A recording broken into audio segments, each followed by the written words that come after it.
할렐루야. 자, 은혜 많이 받으시기 바랍니다.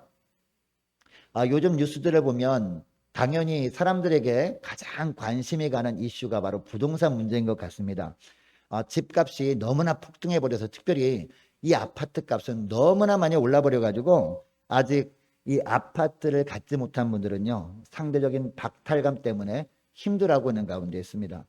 특히 청년들은 아무리 좋은 직장 다녀도 평생 동안 모아도 아파트를 구입하기는커녕 전세 자금이라도 마련할 수 있을까? 이런 두려움 때문에 많은 청년들이 주식도 하고 심지어는 비트코인에 올인하는 그런 현상들이 있습니다.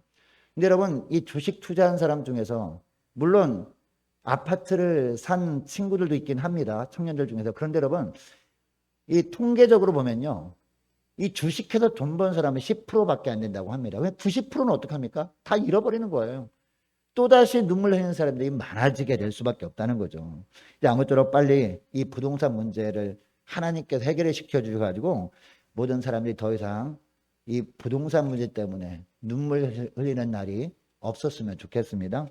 자, 그런데 여러분, 이 아파트 값이 천정부지로 오르는 이 문제 이면을 살펴보게 되면 분명한 이유가 있음을 알게 됩니다. 그 이유가 뭐냐? 바로 개인주의 때문입니다. 다른 사람들에게 피해가 갈지언정 나만 이득 보면 되지, 이런 생각 때문이에요. 내 편만 이득 보면 되지 다른 편들은 피해가 가도 난 상관없다, 이런 생각 때문에 아파트 값이 그냥 말도 못하게 올라가는 거 아니겠습니까? 이런 불공정한 일들이 생기는 이유가 바로 이 이기주의 때문이라는 겁니다. 여러분, 부동산뿐만이 아닙니다. 사회 곳곳에 보면 이기주의가 만연해 있음을 우리는 보게 됩니다. 어떤 사람들, 그래서 이 가수 나훈아의 이 테스 형이라는 노래 가사처럼 테스 형 세상에 왜 이래? 이렇게 말하고 싶어 합니다. 우리는 예수 믿는 사람이니까 테스 형 세상에 왜 이래? 이렇게 말은 못하지만 기도하면서 하나님, 세상에 왜 이럴까요? 라고 하고 싶은 생각이 들지 않습니까? 여러분, 이처럼 세상이 이처럼 이기주의로 만연해 있는 이유가 뭘까요? 이기주의로 가득해 있는 이유가 뭘까요? 진짜 가치 있는 것이 무엇인지 모르기 때문 아닐까요? 덜 가치 있는 것을 얻으려고 전쟁과 같은 살면서 세월을 허비하는 모습이 그래서 있는 거죠. 여러분, 하나님께서 저와 여러분에게 구원의 은혜를 베푸신 이유가 뭘까요? 우리는 구원받은 자이기 때문에 하나님께서 보시기에 무엇을 가장 귀한 가치로 여기시는가, 이걸 우리가 알잖아요. 기도하면 하나님이 알려주시잖아요. 그러니까 하나님께서 우리를 구원해 주신 이유는요, 세상 사람들이 다 따라가는 덜 가치 있는 것을 추구하는 자들이 아니라 하나님이 보시기에 가장 가치 있는 일이라고 여기시는 것들, 여기에 올인하며 살아가라고 하나님께서 우리를 구원의 은혜를 베풀어 주신 줄 믿습니다. 썩어질 세상의 가치에 올인하지 말고 썩지 않는 영원한 가치에 올인하라. 바로 이렇게 하기 위해서 하나님께서 우리를 구원해 주시고 하늘나라 백성 삼아 주셨다는 거죠. 여러분, 그러면 우리가 하나님 보시기에 참된 가치에 올인하기 위해서요, 우리가 어떤 삶을 살아야 되느냐? 오늘 본문에 보니까 세 가지로 말씀하고 있어요. 첫째로는 믿음의 용사로 사는 삶에 올인하라는 겁니다. 그럼 우리가 어떤 삶에 올인해야 된다고요? 믿음의 용사로 사는 삶에 올인해야 된다는 겁니다. 여러분, 바울 서신에 보면 우리를 뭐라고 합니까? 예수 그리스도의 병사들이다 라고 하고 있는데, 일반 병사들이 아니라 어떤 병사? 좋은 병사, 믿음의 병사로 사는 삶에 올인하는 삶을 주님이 보시고 저와 여러분을 예수 그리스도의 좋은 병사라고 인정해 주지 않겠습니까? 이런 삶을 사는 삶에 올인하라, 이 말씀을 하는 거죠.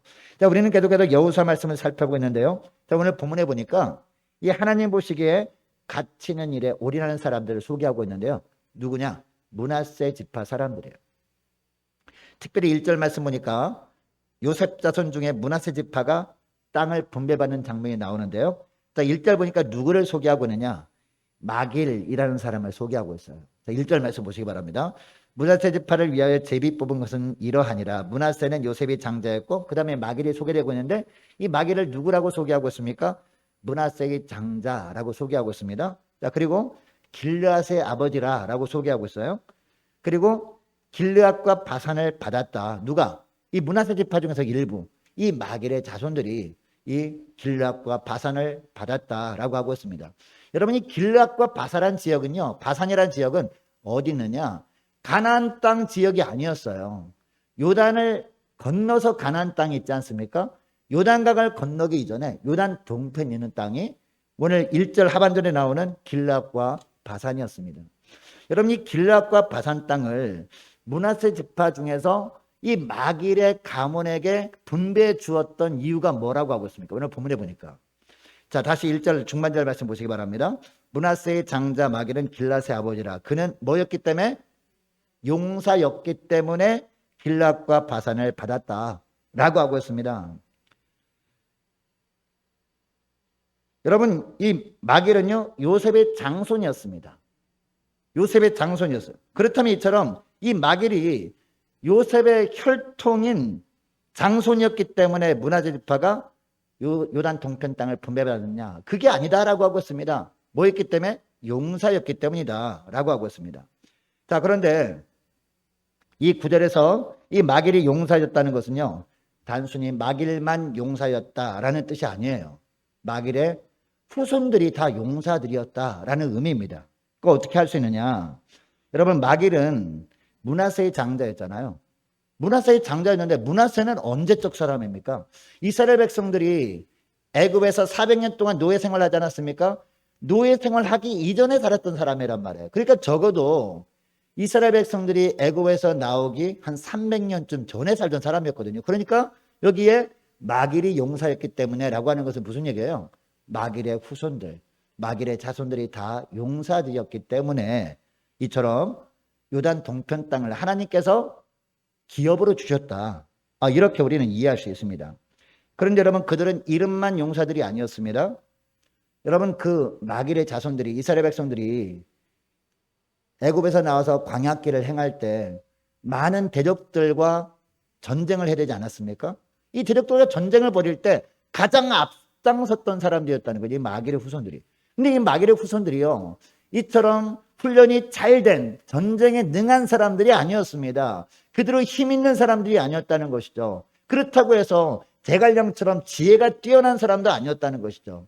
근데 이 마길의 후손들에게 있었던 것이 있습니다. 뭐가 있었느냐? 바로 믿음이 있었다는 거예요. 하나님이 우리와 함께 하신다. 우리가 믿음으로 나아가기만 하면 하나님께서 앞장서셔서 하나님이 친히 싸우시는데 하나님이 싸우시는 도구로 우리가 쓰임받을 뿐이다. 이런 믿음이 있었던 거예요. 이런 믿음이 항상 있었기 때문에 전쟁이 있을 때마다 가장 앞장서서 싸웠다는 거죠. 이것을 보시고 하나님이 뭐라고 인정해 주십니까? 믿음의 용사다라고 인정해 주셨다는 겁니다. 여러분, 모세가 요단 동편 땅인 모압 지경에 왔을 때도 마찬가지였습니다. 요단 동편 땅까지 왔을 때 거기에 아모리 족속이라는 대적들이 있지 않았습니까? 이 아모리 족속과 전쟁을 벌일 때도 마찬가지였어요. 이 마길의 자손들이 누구보다도 적극적으로 앞장서서 하나님 보실 때 가장 같은 일이 무엇인가 라고 기도할 때 그것을 말씀하실 때요, 그 말씀을 행하는 일에 앞장섰던 겁니다. 이게 바로 마길의 자손들이었어요. 그래서 요단 동편 땅을 하나님께서 누구한테? 이 마길의 자손들에게 땅을 주신 겁니다. 여러분, 이때뿐만이 아니었습니다. 모세가 죽은 후에 여호수아의 인도로 요단강을 건너서 가나안 땅으로 가잖아요. 가나안 땅으로 갈 때 이 므낫세 지파, 요단 동편 땅을 이미 분배받은 므낫세 지파 중에서도요, 용사들이 함께 갑니다. 함께 간 이유가 뭡니까? 이 마길의 자손들이 요단강을 건너서 가나안 땅에 들어가서 가나안 땅에 수많은 대적들과 싸울 때도 앞장서서 싸우는 사람들이었기 때문에 이것을 보고 하나님께서 이 마길의 자손들에게, 사실 하나님이 약속하신 땅도 아니었잖아요. 요단 동편 땅은 하나님이 약속하신 땅도 아닌데 덤으로 주신 축복 아닙니까? 이 축복을 주시더라는 겁니다. 누구에게? 믿음의 용사들이었던 이 마길에게, 마길의 자손들에게. 여러분, 이 말씀을 하나님께서 우리에게 주시는 이유가 뭘까요? 오늘날 하나님은 오늘 본문에 나오는 이 마길의 자손들 같은 믿음의 용사들을 찾으신다라는 것을 말씀하는 거예요. 물론 우리가 이 땅에 사는 동안에 우리가 보기에 더 가치 있게 느껴지는 일들이 왜 없겠습니까? 당연히 있겠죠. 살아갈 때 이런 것이 더 필요하다. 아니야, 이런 것이 더 필요해 라고 생각되는 것이 왜 없겠습니까? 당연히 있습니다. 그러나 그때마다 우리가 정말 믿음의 용사들로 살아가야 된다면 우리가 어떻게 해야 됩니까? 늘 내 생각보다 하나님께서 보시기에 더 가치 있는 일이 무엇인가, 이것을 우리가 늘 의식하며 살아야 되는 거예요. 우리가 기도할 때마다 하나님께서 말씀해 주시죠. 하나님 보시기에는 이것이 더 귀한 가치 있는 일이야. 교회를 통해서 이루어지는 주님의 일을 행하는 것이 더 가치 있는 일이야. 뭐 이런 이야기도 할 수 있겠죠. 하나님께서 그처럼 말씀하실 때 우리가 어떻게 해야 돼요? 이것을 앞장서서 행하는 겁니다. 믿음으로 나가는 겁니다. 나에게 지혜가 없을 수 있습니다. 나에게 물질이 없을 수 있습니다. 힘이 없을 수 있어요. 그러나 믿음으로 주님만 신뢰해서 나가 주님이 함께 하시고 주님께서 싸우시는데 도구로 쓰임받게 된다. 이렇게 믿음으로 나가는 삶. 이 눈에 아무 증거안이 보여도 믿음만을 가지고서 늘 걸으며 찬양했잖아요. 이 귀에 아무 소리 아니 들려도 하나님의 약속 위에 서리라. 이렇게 믿음으로 나가는 믿음의 용사들 되길 원한다는 거예요. 이게 바로 뭐다? 하나님이 원하시는 가치 있는 일에 올인하는 사람이다. 이런 사람을 주님이 찾으신다는 겁니다. 여러분 이것을 기억하시고 내가 보기에 최고로 가치 있는 것이 아니라 하나님 보시기에 최고로 가치 있는 일에 올인하는 저와 여러분 되시기를 축복합니다. 그래서 우리 주님께서 그때마다 주님께서 더물어 주시는 축복을 풍성히 누리며 사시는 저와 여러분 되시기를 축복합니다. 자, 두 번째로 어떤 삶에 올인해야 되느냐? 영적 축복을 갈망하는 삶에 올인해야 된다는 겁니다. 자, 다시 2절부터 보시기 바랍니다. 자, 하나님께서 남은 블레셋 사람들을 위해서 가나안 땅을 분배해 주시는 장면이 나오거든요. 이제 마길의 자손들은 요단 동편 땅을 이미 분배받았잖아요. 이 므낫세 지파 사람들 중에 일부는 요단 동편 땅을 이미 분배받았어요. 이제 남은 사람들이 있단 말이에요. 이 남은 이 므낫세 지파 사람들을 위해서 이 가나안 땅을 분배하는 장면이 오늘 본문에 나오고 있어요. 여러분 이 므낫세 지파 사람들 중에서 일부에게는요 요단 동편 땅을 이미 주셨습니다. 그렇다면 나머지 지파 사람들에게는요 다른 지파들에게 분배해 주신 땅보다는 좀 덜 넓은 좀 적은 부분을 주셔도 그게 맞는 것처럼 보입니다. 왜냐하면 그게 공평해 보이잖아요. 다른 지파는 이미 아직 못 받았잖아요. 요단 동편 땅 말고 요단강을 건너서 가나안 땅을 분배받은 다른 지파 사람들은 아직 분배받지 못한 가운데 있는데 지금 므낫세 지파 사람들은요 요단 동편 땅을 이미 분배받았잖아요. 남은 지파 사람들에게는 그러면 좀 좁은 땅을 좀 주셔야 다른 지파와 공평하게 보이지 않겠습니까? 자, 그런데 이 나머지 므낫세 지파 사람들에게 분배해 주신 땅도 보니까 엄청나게 넓은 땅을 분배해 주시더라는 겁니다. 그 이유가 뭐냐? 3절에 그 이유가 나오는데요. 누구 때문이에요? 바로 슬로브앗의 딸들 때문이었습니다. 여러분 3절 말씀해 보니까 이 므낫세 후손들 중에서 헤벨의 아들 슬로브앗이라는 사람을 소개하고 있습니다. 3절 말씀해 보니까 자, 그런데 이 슬로브앗에게는요 아들이 없었다는 거죠. 아들이 없었고 딸만 있었어요. 물론 구약시대 때는 언약의 축복 중에 하나가 아들이라고 생각했던 시대였기 때문에 아들을 낳으려고 왜 안 했겠습니까? 기도하면서 하나님 아들 주세요 라고 했을 겁니다. 그런데 기도하고 낳아보니까 딸이야. 또 기도하고 낳아보니까 또 딸이야. 딸. 딸만 5명 낳고 아들이 1명도 없는 거예요.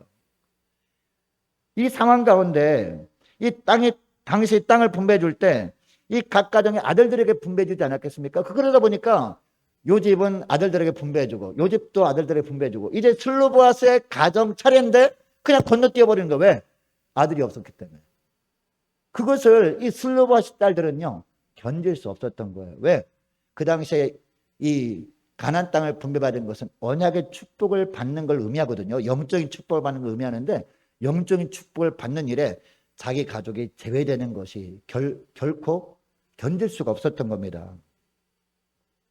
그래서 오늘 본문에 보니까 4절 말씀에 보면 이 슬로브앗의 딸들이 누구를 찾아갑니까? 4절 말씀 보면 제사장 엘르아살과 눈의 아들 여호수아와 지도자들 앞에 나와서 말하죠.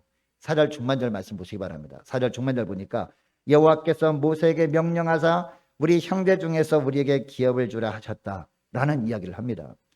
예전에 광야에서 모세가 자신들에게 한 맹세를 기억나게 하고 있는 거죠. 여러분 이 내용이 민수기 27장에 나오거든요. 이 슬로브앗 딸들이 모세를 찾아갑니다. 이제 광야 40년 세월을 거의 다 지내고 요단 동편 땅까지 거의 왔을 때 그때 이 슬로브앗 딸들이 이제 좀 있으면 이제 요단강 건너서 가나안 땅에 들어가잖아요. 가나안 땅에 들어가면 가나안 땅을 분배받게 되잖아요. 그런데 자기들 보니까 전부 다 딸들밖에 없는 거예요. 그리고 아버지는 이미 죽고 없는 상황 가운데 있거든요. 아버지가 있었다면 뭐 아버지가 또 이제 그 어머니와 이제 사이에서 아들을 낳게 해서 이렇게 할 수도 있는데 아버지가 이미 죽고 없는 거예요. 딸들밖에 없는 거예요. 그래서 슬로바시 딸들이 모세를 그때 찾아가요. 모세를 찾아가서 무슨 얘기하느냐? 이 하나님의 법은 물론 아들들에게 땅을 분배해 주는 거지만 우리는 영적인 축복을 너무 사모한다. 언약의 축복에서 제외되는 것을 결코 원하지 않는다라고 하면서 이 모세를 찾아가서 이 딸들이 조릅니다. 이때 모세가 허락을 합니다. 하나님께서 감동을 하신 거죠. 여러분, 모세가 이 슬로바시 딸들의 요구를 들어주었던 이유가 뭘까요? 요단강을 건너서 가나안 땅에 들어가면 너희들에게도 땅을 분배해 주겠다라고 약속을 하죠. 이런 약속을 한 이유가 무엇입니까? 영적인 축복에 대한 간절함 때문이었다는 거죠. 여러분, 그 당시 생각해 보세요. 딸들만 있는 가정이 이 슬로바스의 가정만 있었겠냐고요. 다른 가정도 있을 수 있거든요. 근데 다른 가정의 딸들은 이런 요구를 하지 않아요. 이 슬로바스의 딸들만 모세를 찾아가서 이렇게 요구합니다. 왜요? 영적인 축복에 대한 갈급함이 있었기 때문에. 다른 것들은 축복을 주셔도 되고 안 주셔도 되지만 이 영적인 축복, 언약의 축복만큼은 반드시 우리 가정이 받아야 되겠습니다. 이런 갈급함이 있었기 때문이라는 거죠. 그래서 하나님 모세를 통해서 새로운 법이 제정되게 하십니다. 여러분, 오늘 본문에 돌아와서요. 이제 가나안 땅에 들어왔어요. 이 므낫세 지파 사람들에게 땅이 분배되고 있는데 자기 차례가 지나가려고 하고 있는 거예요. 이 슬로바스의 가정의 순서가 그냥 통과되려고 하고 있는 거예요. 딸들밖에 없다고. 그런데 이 기회를 놓치지 않냐고 이 슬로바스 딸들이 여호수아를 찾아가서 요구하고 있는 거예요. 이 말씀을 근거로 가지고 나아가 하나님께 요구하는 거죠. 여호수아를 통해서 하나님, 그때 모세에게 우리에게 허락해 주신다고 하라고 하지 않으셨습니까? 그 약속의 말씀대로 이제 축복해 주십시오. 영적인 축복을 주십시오라고 하는 거죠. 이 슬로바스의 딸들은 결국 각자가 전부 땅을 분배받거든요. 여러분 생각해 보세요. 이처럼 요구할 때 이 슬로바스의 가정들, 이 딸들이 요구하니까 이 가정들은 다른 가정의 아들 한 사람 목 정도만 분배해도 되겠지라고 할 수도 있었거든요. 그런데 오늘 본문에 보니까요. 슬로바스의 딸들이 5이잖아요. 5명 각자에게 똑같이 다른 가정 아들들에게 주셨던 것처럼 똑같이 분배를 해줍니다. 그러다 보니까 이 므낫세 지파 땅이 엄청나게 넓어진 것을 우리는 알 수 있습니다. 여러분, 이것을 통해서 알 수 있는 사실이 있습니다. 물론 우리가 예수 믿으면 이 땅을 떠나 천국에 가긴 합니다. 이것으로 만족하며 사는 것을 주님이 원하지 않는 겁니다. 여러분, 예수님이 이 땅에 오신 목적이 뭐죠? 요한복음 10장 10절에 말씀하시죠. 내가 온 것은 양으로 생명을 얻고, 이걸로 끝이 아니에요. 더 풍성히 누리게 하려 합니다. 이 땅에 있는 동안에도 더 풍성한 그런 은혜가 있다는 겁니다. 우리가 이 땅에 있는 동안에도요, 가장 먼저 우리가 구해야 될 것이 뭡니까? 영적인 축복이라는 겁니다. 그래서 우리 영혼이 잘됨으로 말미암아 나머지 모든 부분도 주님이 책임져 주시는 삶을 살기를 주님이 원하신다는 겁니다. 여러분, 그래서 요한 3서 2절에도 말씀하잖아요. 내 영혼이 잘됨 같이, 이게 더 가장 중요하다는, 내 영혼이 잘됨 같이 범사에 달되며 강건하기를 내가 간구하노라라고 하잖아요. 우리가 살아가는 동안에 가장 중요한 것은 우리 영혼입니다. 영적인 축복이란 말이에요. 여러분, 이 슬로바시 딸들처럼 무엇보다도 영적인 축복을 간절히 소망하며 살아가심으로 말미암아 우리 주님께서 영적인 축복을 부어주실 뿐만 아니라 이 땅에서 우리가 구하지 않았던 것들까지도 책임져 주시는 복된 삶을 사시는 저와 여러분 되시기를 주의 이름으로 축복합니다. 이게 가장 귀한 가치다. 하나님 보시기에 이 말씀을 합니다. 자, 그리고 세 번째로는요, 어떤 삶에 올인하는 삶을 살아야 되느냐? 일관성 있는 믿음의 삶을 사는 일에 올인이 된다는 겁니다. 여러분 생각해 보세요. 우리가 살아가면서 우리가 성령 충만할 때가 있죠. 믿음 충만할 때가 있습니다. 그런데 살다 보면 그 믿음이 식어질 때가 있다는 거죠. 성령 충만함이 사그러져 버릴 때가 있다는 겁니다. 그러면 그때 어떻게 됩니까? 뭐 이렇게 살 수도 있지 뭐라고 하면서 그냥 대충 살지 말고 어떻게 해야 돼요? 믿음이 삶에 올인해야 된다는 거예요. 그것도 그냥 올라갔다 내려왔다는 믿음의 삶이 아니라 일관성 있는 믿음의 삶에 올인해야 된다. 이 말씀을 하는 거죠. 14절부터 보시기 바랍니다. 자, 14절부터 보니까 요셉 자손이 여호수아에게 더 많은 땅의 분깃을 요구합니다. 그 이유가 14절 중반절부터 나오죠. 자, 중반절부터 보니까 하나님께서 자신들을 엄청나게 축복해 주셔서 큰 민족이 됨으로 말미암아 다른 지파보다 훨씬 인구가 많아졌는데 지금 주신 것으로는 턱이 없이 부족합니다 라는 이야기를 하는 거죠. 여러분, 우리가 그동안 읽은 본문을 보면 에브라임 지파, 므낫세 지파 각각 따로따로 이렇게 제비를 뽑게 한 것처럼 보입니다. 그러나 우리가 지난 시간에 살펴본 그 여호수아 16장 1절 말씀을 보면요, 요셉 자손이 제비를 뽑은 것은 이라고 합니다. 자, 그러니까 12지파에게 각각 제비를 뽑겠는데 요셉 지파는요 한 지파로 친 거예요. 한 지파로 쳐서 요셉 지파 한 번 제비를 뽑게 한 다음에 그 제비를 뽑아서 이렇게 그 결정된 그 땅을 에브라임 지파에게, 므낫세 지파에게 이렇게 나눠줬음을 우리가 알 수 있는 거죠. 그런데 이 두 지파는요, 에브라임 지파, 므낫세 지파는 여전히 땅이 부족하다라고 하고 있는 거죠. 왜? 인구가 워낙 많았기 때문에. 자신들의 엄연히 두 지파이고 그리고 인구도 많기 때문에 한 번만 제비 뽑게 한 것이 아니라 한 번 더 제비를 뽑게 해서 또 다른 땅을 우리에게 주십시오 라고 하고 있는 모습이 오늘 본문에 나오고 있는 거예요. 여러분, 이때 여호수아가 뭐라고 하는지 15절 말씀 보시기 바랍니다. 자, 15절 말씀 보니까 내가 큰 민족이 되므로 에브라임 산지가 내게 넘어 죽을진데 브리스 족속과 르바임 족속의 땅 삼림에 올라가서 스스로 어떻게 하라? 개척하라 라고 하고 있습니다. 스스로 개척하라. 여러분, 시편 말씀에 보면 내 입을 어떻게 열라? 크게 열라. 내가 어떻게 하리라? 채우리라 라고 말씀하고 있거든요. 아, 입을 크게 벌리지도 않으면서 하나님께서 달라달라 그러지 말라는 거예요. 우리가 영적인 욕심을 내야 된다는 거예요. 내 입을 크게 열라. 내가 채우리라. 바로 오늘 본문에 여호수아가 요셉 지파 두 지파에게 하는 말씀이 그 의미거든요. 삼림에 올라가서 스스로 개척하라 라고 하고 있습니다. 이 말을 듣고 요셉 자손이 뭐라고 대답하는지 16절 말씀 보시기 바랍니다. 16절 보니까 그 산지는 우리에게 넉넉하지도 못하고 골짜기 땅에 거주하는 모든 가나안 족속에게는 벳세안과 그 마을에 거주하는 자이든지 이스라엘 골짜기에 거주하는 자이든지 다 뭐가 있다고요? 철병거가 있다는 거죠. 철병거가 있는 사람들 때문에 두려워서 오들오들 떨고 있는 믿음이 떨어진 모습을 보이고 있어요. 여러분, 여기에 여호수아는 또 어떤 대답을 하는지 17절 18절 말씀 보시기 바랍니다. 여호수아가 다시 요셉의 족속 곧 에브라임과 므낫세에게 말하여 이르되 너는 큰 민족이요 큰 권능이 있은즉. 이 말을 한 이유가 뭔지 아십니까?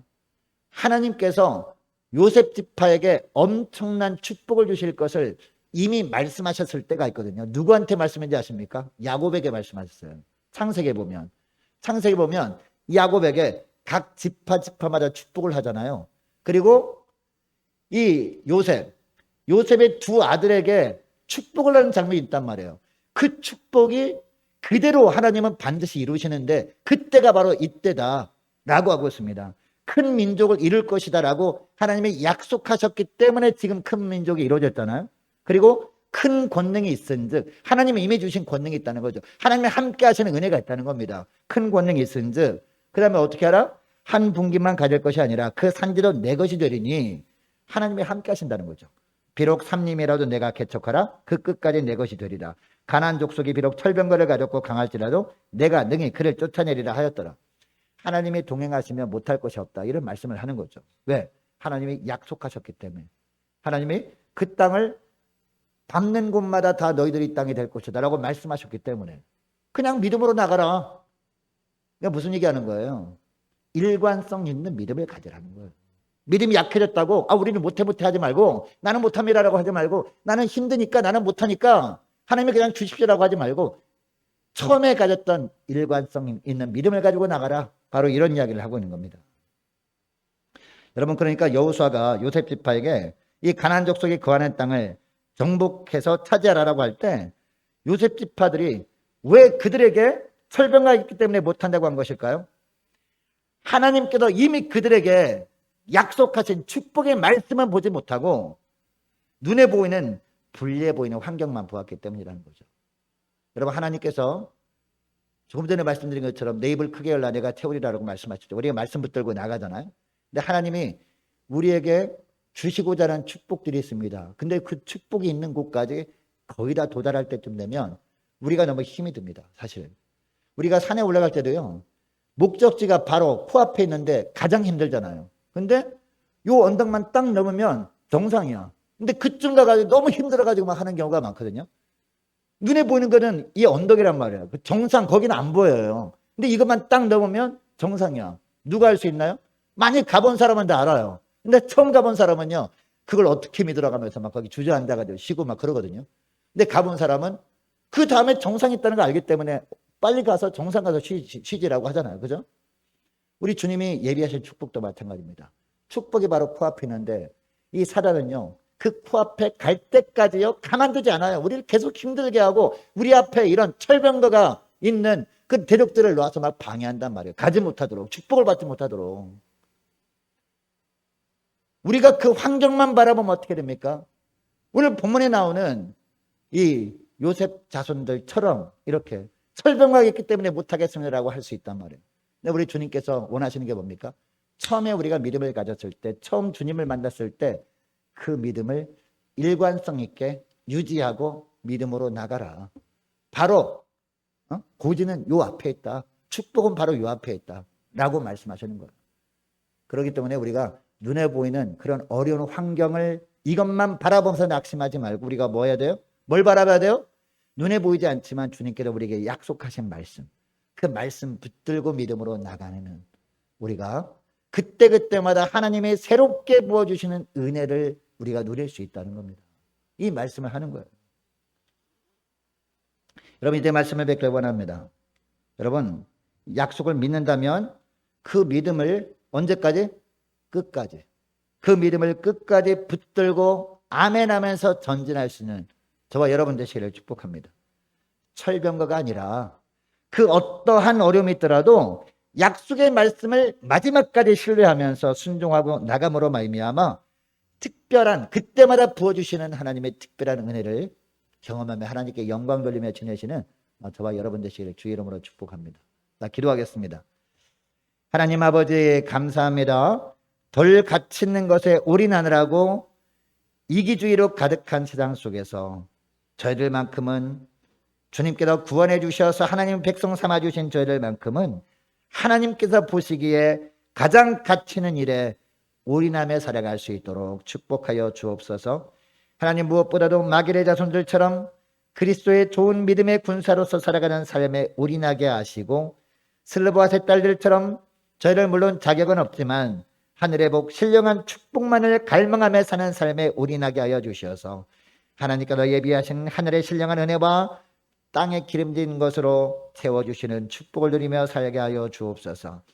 내 입을 크게 열라 내가 채우리라 라고 말씀하시는 주님의 말씀을 기억하고 어떠한 어려움이 있어도 불리해 보이는 조건이나 상황만 보기보다 끝까지 흔들림이 없이 믿음 붙들고 나감으로 말미암아 그때마다 부어주시는 새 은혜를 누리며 하나님께 영광 돌리며 살게 하여 주옵소서. 감사드리오며 우리 주 예수님의 이름으로 기도드리옵나이다. 아멘.